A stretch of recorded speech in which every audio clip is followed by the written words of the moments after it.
Hello students, I welcome you all to my Swayam course titled Comics and Graphic Novels in Indian Context. Today's lecture is based on Vishwajyoti Ghosh's graphic novel Delhi Calm, which is a part of a week 7 lecture series centering around the theme of countering reality through graphic visuality. Now, because Delhi Calm is a graphic novel which is based on recounting or kind of building a historical kind of graphic novel which is trying to re-establish the narrative of Indian emergency that has been forgotten or that has faded from the minds of people. It is an attempt by Vishwajyoti Ghosh to revive what Indian emergency was like, because in today's India, which is mainly constituted by young generation, which is mainly constituted by millennials who are born after 2000 or who may be born after the emergency periods in 1980s and 1990s, who have only heard but it has been very difficult for them to see what emergency looked like. So here he presents a graphic narrative for all the people who tend to have all sort of imaginative ideas about emergency, because nothing was concretely present except the write-up that is there. So Vishwajyoti Ghosh has attempted to visualize this particular event in the minds of people, in the minds of readers, so that they don't forget that something as a blot on the Indian democracy happened in India's history, and it should not be forgotten, so that something like this does not kinds of repeats itself in future. So, Vishwajyoti Ghosh's graphic novel Delhi Calm, which was published in 2010, is a story of Indira Gandhi's declaration of national emergency, and this national emergency was kind of implemented in India from 1975 to 1977. It was the time when constitutional rights and free speech were suspended for 21 months and repressive tactics were implemented during the emergency, which was declared on June 25. In addition to the revocation of fundamental liberties, this era also saw the rise of state-sponsored machinery that ruled in an authoritarian manner, primarily affecting the poorer segments of society. Vasectomy, curfew, mass arrest, and slum removal are some of the other regular occurrences of those days. The declaration's purported goal was to fend against threat to the nation's democracy, but it oddly came at the same time that Indira's own authority was being contested in the court and politics. The narrator of the graphic novel, who is called as VP, is a teenage newspaper worker who loses his job when his office closes in terror and starts engaging in underground covert anti-government politics. In telling the story of forced silencing, Ghosh has used a variety of tactics, referring to Delhi as the power police and Indira Gandhi as Mother Moon and her two sons as Pilot and Prince. In opposition to them, an invisible revolutionary prophet is a symbolic character who stands for Jayaprakash Narayan, battles for his socialist beliefs and the restoration of true democracy in India. However, the state always prevails. VP, Vivek and Parvez, the three characters, start as young men who are influenced by a figure known as the Prophet and are filled with Marxist idealism. A climate of fear and paranoia is imposed on these allies by the emergency and its oppressive measures such as the Maintenance of Internal Security Act. This story in sepia-colored visuals gives the reader a very unsettling view of emergency via the eyes of a bunch of young activists with flex boards, newspapers and slogans lining the pages. Ghosh takes recourse to narrating alternative history to comic books. This alternate narration is a radical deviation from Amar Chitakatha series and comic book products from businesses like Diamond and Indrajal. Authors such as Arijit Sen, Sarnath Banerjee, Parismita Singh and Amrita Patil have created a new path by using graphic media to communicate important societal topics. Amit R. Baishya identifies, I quote, meticulous observation of everyday life in urban centers, concerns with representing events of historical or socio-political significance in comic book form, experimentations with non-linear and experimental forms of storytelling, techniques of collage, and a deft exploration of the interconnections between interior and exterior landscape." Unquote. Ghosh primarily uses a monochromatic watercolor style, often digitally tinted with a muddy sepia wash. The style, often described as tea-stained or dung-colored, this deliberate choice creates a heavy, oppressive, and somber atmosphere, visually reflecting the grim reality of emergency. The sepia tone acts as a metaphor for memory, evokes the feeling of old, rusted documents or photographs, and might suggest dried blood, emphasizing the underlying violence. There are also some ink splatters, used frequently not just for suggesting violence but likely also to add texture and visual noise, reflecting the chaotic and dirty reality of the times. The artwork conveys a sense of constant watching. This might be through shadowy figures, watchful eyes in panels, or the general composition suggesting confinement and lack of privacy.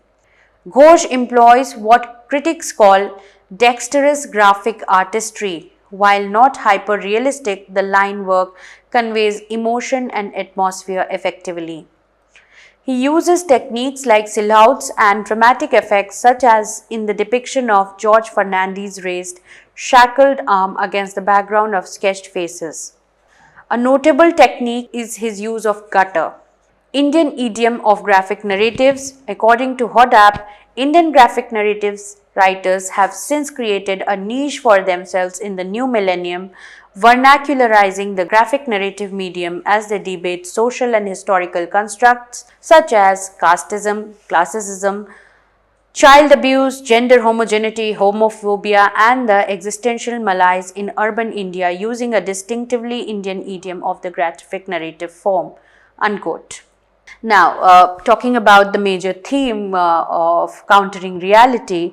So, because it is a graphic novel which is based on kind of visualizing emergency years, and emergency years, when we talk about emergency, the first thing that comes to our mind is kind of vigilance that was happening, surveillance, the kind of shutting down the press agencies, kind of it was the time when all sorts of voices that were assumed to be speaking against the central government, that were assumed to be speaking against the primary character Indira Gandhi, were silenced and put behind bars. So I mean, in such a situation where there is, the state has an immense surveillance modes of operation on common citizens, how would then people would be able to express their disappointment, their disillusionment, how they are feeling when it is not getting written down, when it is not getting seen, when it cannot be expressed. So when there is a lot of limitations, immense limitations in the times of emergency, by writing a graphic novel on Indian emergency, the writing itself is or maybe the illustrations itself present as a form of counter narrative. The narrative of silencing has now been silenced, and now there is a voice that emerges from those silencing history that people were unable to read or speak or tell in those times. But Vishwajyoti Ghosh is presenting or giving the readers an attempt to go back and revisit how emergency looked like. How did people feel when they were not allowed to speak? So by speaking for them, or by making them speak themselves, Vishwajyoti Ghosh is kind of turning the pages of the history and presenting the lives of the common people, the lives of the common man who was kind of prohibited, or there was a kind of curfew that was put on the common masses during the time of emergency. So the graphic novel as a medium defined by the interplay of visual panels and text possesses peculiar attributes for constructing, exploring, and critiquing reality by presenting compelling counter-realities. Counter-reality in this context refers to narratives, worlds, or perspectives that diverge from, challenge, or offer alternatives to consensus reality, empirical observation, or dominant socio-political norms. For instance, the graphic narrative Delhi Calm is set in Powerpolis, a symbolic misnomer for Delhi, drawing layers of experiences and lives of the people belonging to different stratas. This setting itself is a primary example of counter-reality. The novel is not just an artistic effort at documenting or reporting the historical Indian emergency, it reimagines it. It presents a version potentially extended or intensified that functions as alternate history or a dystopian extrapolation. The Delhi I lived in is not the Delhi of white ambassadors, leather briefcases, English speaking convent schools, and stable salaries. It is a city of pot bellied enterprises and petty cash fueled by insecurity. But this morning it has been stuck at pause, sometimes whispering what happens after this, murmuring hope it's a temporary phase, but cautiously still, no president dead or prime minister killed, no flag at half mast, yet the capital of India stands silent. Even the tea shops and panwalas haven't turned into their radios. So this is an excerpt which is quoted from the Delhi Calm itself, from the graphic novel itself. The monologue of VP refers to the official narrative propagated by the state that everything is under control and peaceful, while the story visually and narratively depicts fear, silence, dissent, arrests, and violence. This stark juxtaposition highlights the chasm between the state-sponsored reality and the lived counter-reality of ordinary citizens navigating the emergency. The experiences of the protagonist constantly push against the enforced calm. He carefully places his characters on the outskirts of the city to create a counter-narrative to the popular emergency master narrative. Censorship. Censorship imposed by the contemporary dispensation was one of the cardinal tools in assisting its propagation of the necessity, or at least making a case for it, and the censorship which goes beyond press control and government institutions. Hello, I'm sure you idiots are aware of the Popular Preventive Detention Act, whereby we can arrest you without specifying any charges. Now we have an even stronger one called MISA, no questions please. No space of the city is unwatched, patrolled. Duties are divided between state and non-state actors, police and the smiling saviors respectively. This duality is multi-layered and omnipresent in the functioning of emergency. Police is equipped with the legal, extra-legal means to enforce discipline and consensus. So this kind of narrative where you see censorship is imposed and even the police officers are kind of threatening the common masses, saying that now we can even arrest you without any charge, you know that, so you better be very cautious and be aware and not to displease us because we don't even want any kind of reasoning. We have this power, we have this authority to even jail you without any reason. So how emergency had become very dictatorial in the sense, just by causing displeasure to somebody, you could just put them behind the bars without kind of explaining it to them what is their fault, where did they go wrong. So this kind of autocratic dictatorial regime, this is how, you know, Indira Gandhi is also very criticized for the very same reason, for implementing the emergency, because the kind of dictatorial authority that the emergency years gave to her became the very reason that when the next Lok Sabha elections happened, she was the one who was thrown out of power and she could not resume back to, you know, from being prime minister to not even being able to win a basic seat for herself. No space of the city is unwatched, patrolled. Duties are divided between state and non-state actors, police and the smiling saviors respectively. This duality is multi-layered and omnipresent in the functioning of emergency. Police is equipped with the legal, extra-legal means to enforce discipline and consensus. Censorship isn't solely top-down. The regime fosters an environment where society begins to police itself. Fear breeds mistrust among citizens, hindering solidarity. The presence of figures like the smiling survivor suggests a network of social surveillance where neighbors might report on neighbors. This creates a chilling effect where dissent is dangerous not just because of the state, but because of potential betrayal within the community itself. In the case of smiling saviors, probably deriving the inspiration from Youth Congress and its notoriety, it's the public shame and threat if the persuasion fails. Next time I hear that a word, I will get you arrested. A beggar donning a caucus t-shirt and smiling savior mask responds to HK's Harikishan upon his reluctance to give in some donation for New India, a patriotism tax. Spatial censorship and control over the body. So there are different kinds of censorship that were imposed on the people. So how these censorship were functioning, it is an insight into them. The regime actively tries to control the narrative of the present and by extension how it will be remembered. It promotes its version of events, the emergency as necessary for stability while suppressing counter-narratives. The entire graphic novel acts as a counter-memory depicting the experiences of ordinary people, the state violence, slum demolitions, etc., and the resistance, aspects like downplayed or censored in official state narratives of the time. Censorship extends to the physical space and the body itself, controlling where people can be, what communities can exist, and even their reproductive futures. The slum demolitions are not just acts of violence but also spatial censorship, erasing communities, destroying potential hubs of dissent, and controlling the urban landscape. Perhaps even more profoundly, the forced sterilization campaigns represent the ultimate form of censorship imposed on the body, denying individual control over their physical selves and reproductive futures, violently enforcing state demographic goals. Resistance posed. In Delhi Calm, the flame of resistance represents the spirit, action, and ideological drive opposing the authoritarianism of the emergency period. It's the refusal to accept the suspension of democracy, the effort to maintain truth against state propaganda, the courage to organize secretly, and the hope for a return to freedom and justice.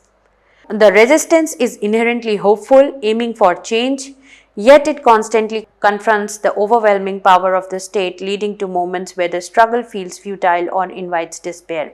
So this is again the resistance in some other form which is continued. The moral, social and political conflicts. The characters grapple with the internal conflicts like fear versus conviction, the desire for safety versus the urge to act, and potential disillusionment as the resistance faces setbacks. The choices characters make to participate, to withdraw, to conform, or to take risks stem from these internal struggles prompted by the external political pressure. Performing to our uniforms, what a sublime expression. I must say you are in the wrong uniform, Inspector. Such absurd rhetoric calls for khadi, not khaki. So these are all the lines from the graphic novel itself where, through the dialogues you can come across the kind of conflicting situations that were there, where even a uniform or not wearing a uniform of a certain kind became a reason for conflict as well. What times we live in, even Gandhiji is an exclusive state property. Wah, India, VP is saying. This is not the India we learnt about in school. Angry young voices of protest and audible across the country raging against corruption and bad governance. Hi, hi, a movement is on and we cannot escape it. Everyone is involved, the left, the right and even the wrong. The core ideological conflict is embodied by the allegorical figures. Mother Moon represents the authoritarian leader consolidating the power under the guise of a national stability, aided by the ruthless pragmatism of the prince. Opposing them is the prophet, representing the ideals of total revolution, democracy, and socialist principles that inspire the protagonist. Their differing visions for India form the bedrock conflict driving the narrative. Extraordinary circumstances demand extraordinary measures. And in terms of morality, extra-constitutional is always better than unconstitutional. He is a young characters are VP, Parvez and Master G, which you will come across. But yes, I have already introduced that VP is the kind of protagonist in the novel, the narrator in the novel, who is associated with the left-wing forces and believes in the Marxist ideology and in a way is supportive of the prophet. But the prophet is, as I said, J.P. Narayan himself. and so when he's kind of believing that JP can bring about a revolution, it is somewhere across the kind of decisions that even JP thinks, the kind of action that JP even calls for. Sometimes there is a doubt even in the minds of these young men who are working for the underground movement, including VP Parvez and Master Ji, whether JP will be able to initiate any kind of change or not, or it is just a fanciful idea of socialist India that he is kind of promoting. So there is an element of doubt that comes in the minds of these young boys somewhere in between during the narrative. Naya Savera Band. The band brings the revolutionaries, all hue and colors, together for the cause of total revolution as they sing their revolution through the hinterlands. Allegorical figure, Mother Moon. She is the primary leader. As I said, she is Indira Gandhi. Then we have Prince in the form of the Sanjay Gandhi. The ambitious and ruthless son of Mother Moon, portrayed as a key enforcer of the emergency's harshest measure. He is associated with the slum demolitions, forced sterilization campaigns, and suppression of dissent. The Prophet, the leader of the opposition movement, advocating the total revolution.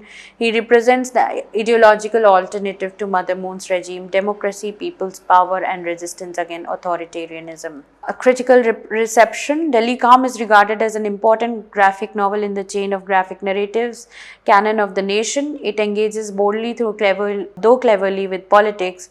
I quote, "Nothing like this ever happened. If it did, it doesn't matter anymore, for it was of no interest or relevance even while it was happening," unquote. It draws the angst and helplessness of the resident of the power polis and by implication the Indian citizenry and opposition on the panels. It examines the space and the spirit of the city as a witness to the subversion of Indian democracy or polyarchy. Gautam Bhatia is the same, which we did for the Lie graphic novel, the author of the Lie. Gautam Bhatia, writing in the Open the magazine in 2010, praised Ghosh's visual acuity and noted the murky dark times are sketched in a muddy sepia wash that taints and tints the scenario with uniform grayness. Ghosh's interview with Ryan Homburg of the Comics Journal maintained that the book's focus seemed to be less on overt human rights abuses compared to, say, Salman Rushdie's Midnight Children, and more on the compromises and failings of the intellectual class during that period. Thank you.